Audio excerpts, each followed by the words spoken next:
दोस्तों कैसे हैं आप लोग। तो आज हम लोग बात करेंगे रियल एस्टेट यानी ज़मीन जायदाद कैसे भाई बनाएं, कैसे पैसा सेविंग करें, कैसे क्या करें कि ज़मीन जल्दी से हमारे पास हो जाए। तो भाई ऐसा करना है आप लोग को, जितनी भी कमाई कर रहे हो उसमें से कम आपको कोई भी ज़मीन जो खरीदनी है उसका 25% आपके पास होना चाहिए।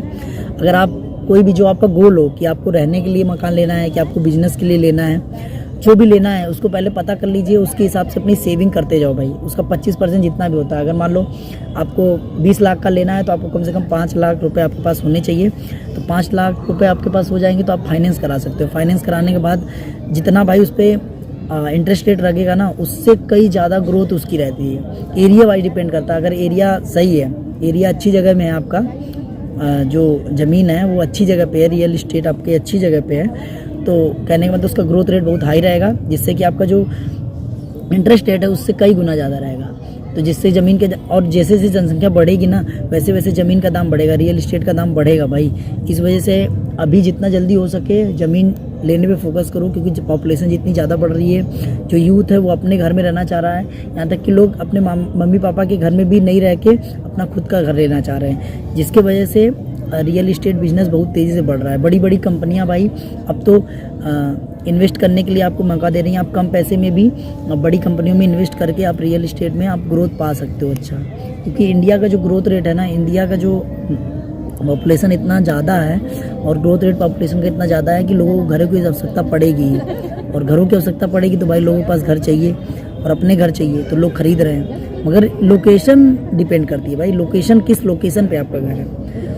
जैसे जबलपुर की बात करें, जबलपुर में पॉपुलेशन कम है तो यहाँ पे ज़मीन सस्ती है। वहीं वाराणसी की बात करें, वहाँ पे पॉपुलेशन ज़्यादा है तो वहाँ की ज़मीनें महंगी हैं। अयोध्या मंदिर बन गया, हमारा राम मंदिर बन गया है। अयोध्या का राम मंदिर जो बना है उसकी वजह से रेट वहाँ के बढ़ गए हैं। बड़े बड़े इन्वेस्टरों ने वहाँ पे ज़मीन ली है।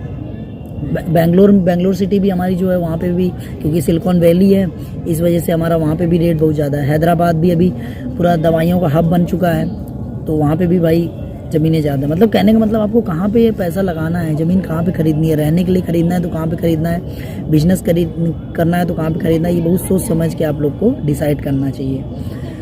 तो इसमें ग्रोथ रेट बहुत अच्छी है, क्योंकि भाई जैसे जैसे पॉपुलेशन बढ़ती रहेगी रियल इस्टेट का दाम बढ़ता ही रहेगा, कम होने वाला नहीं है। जैसे और कोई बिजनेस करते हैं तो वो कस्टमर पे डिपेंड करता है कि उसका बिहेव कैसा है, चेंज हो रहा है, इसके हिसाब से बिजनेस डिपेंड करता है। मगर रियल इस्टेट एक ऐसा बिजनेस जिसको नीड कहा जा सकता है। जैसे पानी है ना, बिना पानी के हम जी नहीं सकते, जी बिना हवा के हम नहीं जी सकते।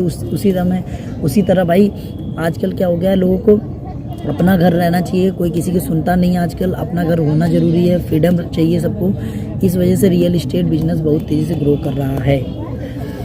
हमने तो यहाँ पे बहुत सारी कंपनियाँ हैं जबलपुर में भी, जहाँ पे मैं जाके वहाँ पे देख चुका हूँ कितना अच्छा उन लोगों का रियल इस्टेट चल रहा है। जगह जगह प्लॉटिंग हो रही है, जगह जगह मकान बन रहे हैं भाई, बहुत अच्छे अच्छे मकान बन रहे हैं। और मैंने देखा क्या सुंदर सुंदर प्लॉटिंग हो रही है और उसमें मकान भी सुंदर सुंदर बन रहे हैं। तो आप लोग को अगर लेना है मकान वगैरह तो भाई पहले डिसाइड कर लीजिए, और उसके हिसाब से आप लोग देख लीजिए, अपना रेंज देख लीजिए कि आपको 40 लाख का चाहिए कि 50 लाख का चाहिए कि 60 लाख का चाहिए कि 20 लाख का चाहिए कि 15 लाख का चाहिए। ज़मीन भी ले सकते हो आप। देखो अगर सिर्फ ज़मीन लेते हो, सिर्फ लैंड लेते हो तो वो ज़्यादा बेनिफिट रहता है, क्योंकि देखो सिर्फ लैंड लेने से क्या होता है ना, क्योंकि आप उस पर कंस्ट्रक्शन नहीं करा रहे हो तो आपके पैसा फंस नहीं रहा है। जब पैसा नहीं फंसेगा, सिर्फ ज़मीन पैसा फंसा तो आप ज़मीन कभी भी बेच सकते हो। मगर अगर आप मकान बना देते हो, ज़मीन जो है लैंड है उस पर मकान बना देते हो, तो मकान बनाने से आपको रेंट पे देना पड़ेगा, और रेंट पे देने के लिए आपको अब जो रेंट पे रहता है, जो व्यक्ति रेंट पे, उसको भी ढूंढना पड़ेगा, क्योंकि लोग लगातार नहीं रहते हैं। कभी छोड़ के कोई जा रहा है तो कोई आ रहा है, कोई छोड़ के जा रहा है तो फिर कोई आ रहा है, तो उसको भी मैनेज करना इतना आसान नहीं होता है।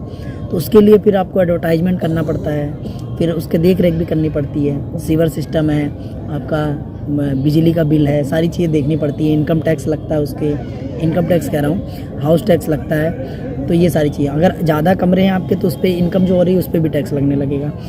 तो सोच समझ के भाई अभी नए हो तो जितना जल्दी आप लोग अगर यूथ हो तो कहने का मतलब अभी से अपना घर बनाने के बारे में सोचो, रियल इस्टेट में इन्वेस्ट करने की सोचो। क्योंकि देखो फालतू चीज़ों में इन्वेस्ट कर दोगे ना तो वो कभी भी लॉस में भी जा सकते हो, मगर रियल इस्टेट में इन्वेस्ट कर दोगे तो लॉस में नहीं जाओगे भाई, पक्का बता रहा हूँ। मेरे नाना ने अभी भी जो ज़मीन ली थी उसका दाम बढ़ता ही जा रहा है। कहने का मतलब है कि वो घाटा में कभी नहीं रहोगे आप, रिस्क तो है ही नहीं एकदम। हाँ रिस्क कब है कि आप कंपेयर करोगे और बिजनेसेस से। जैसे अब कितने लोग यूट्यूब में इन्वेस्ट करके आगे बढ़ गए हैं, तो कुल मिला जुला के इन्वेस्टमेंट देखना है आपको कैसे कर रहे हो। जैसे आप रेस्टोरेंट भी खोल सकते हो, रेस्टोरेंट में भाई साइक्लिक बिजनेस है, रेस्टोरेंट खोल ले, अगर कॉमर्शियल लेके आप ज़मीन लेके लोन पे लेके आप अगर कमर्शियल खोल लेते हो तो उसमें भी आप कमा सकते हो, रेस्टोरेंट से भी कमा सकते हो, कोचिंग खोल सकते हो, कोचिंग इंस्टीट्यूट खोल सकते हो, टीचर रख के पढ़वा सकते हो।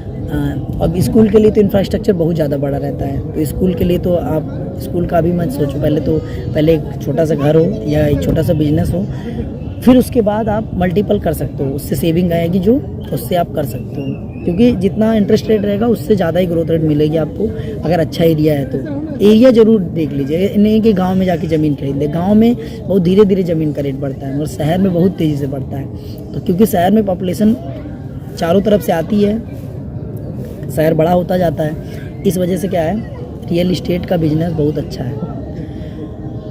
जो भी हो, मैंने देखा है रियल इस्टेट में जो लोग भी घुसे हैं, जो लोग भी जॉब कर रहे हैं भाई, वो लोग तो एकदम आगे बढ़ते जा रहे हैं और बहुत अच्छा कमा रहे हैं। और धीरे धीरे जब अपना घर हो जाएगा तो उसको रोटेट भी कर सकते हो। जैसे अगर आपको लग रहा है कि नहीं मुझे इसको बेच के दूसरा लेना चाहिए और आपकी अदर इनकम भी है, तो आप वहाँ भी प्रॉफिट जनरेट कर सकते हो। जैसे एक घर है आपके पास, उसको बेच दिया आपने और फिर कहीं सस्ता दिखा उसको ले लिया, फिर वो उसका जब रेट बढ़ गया आपका, उसको बेच दिया, फिर उसके बाद कोई सस्ता दिखा तो ले लिया। तो इस तरह से करके भी आप क्या कर सकते हो, अर्न कर सकते हो। इससे जो प्रॉफिट आएगा उसको अपना जीवन यापन, मतलब उसको आप लाइफ स्टाइल में यूज कर सकते हो। बस दिमाग लगाना है, नॉलेज होना चाहिए, और उसके बाद आप रियल इस्टेट शुरू कर सकते हो। अगर आपके पास 50 लाख रुपए हैं, 30 लाख रुपए हैं, 40 लाख रुपए हैं, तो आप रियल इस्टेट का बिजनेस शुरू कर सकते हो। आपको लोन भी मिल जाएगा, आसानी से लोन मिल जाएगा, क्योंकि कंपनियां आप पे ट्रस्ट करेंगी और आप उस तरह से रोटेशन, भाई आप कंपनियों को कमा के दोगे तो आपको भी कंपनी कमा के देगी। तो ज़्यादा से ज़्यादा आप लोगों से जुड़ने की कोशिश करो, जितने ज़्यादा लोग जुड़ेंगे उतना ज़्यादा लोग आप रियल इस्टेट में इन्वेस्ट कर सकते हो और ज़्यादा इन्वेस्ट करवा सकते हो, उससे भी परसेंटेज भी कमा सकते हो। जैसे लोगों को अगर ज़मीन, बहुत सारे लोग हैं जिनकी ज़मीनें नहीं बिक रही हैं, उनका बिचवाओगे तो भी आप कमीशन उस पर कमा सकते हो, कमीशन लोग कमाते हैं।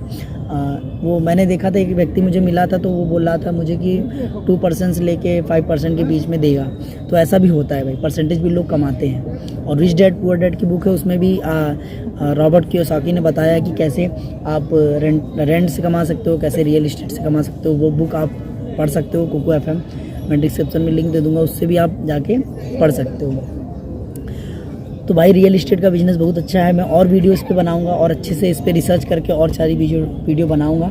ये तो मेरा इंट्रोडक्शन एक तरह से है वीडियो, अभी मैं धीरे धीरे उसके बारे में जानकारी जुटा रहा हूँ और पढ़ रहा हूँ उसको, तो मैं आप लोग को बता रहा हूँ। तो आप लोग अगर वीडियो अच्छी लगी हो तो वीडियो को लाइक करना, चैनल को सब्सक्राइब करना। धन्यवाद।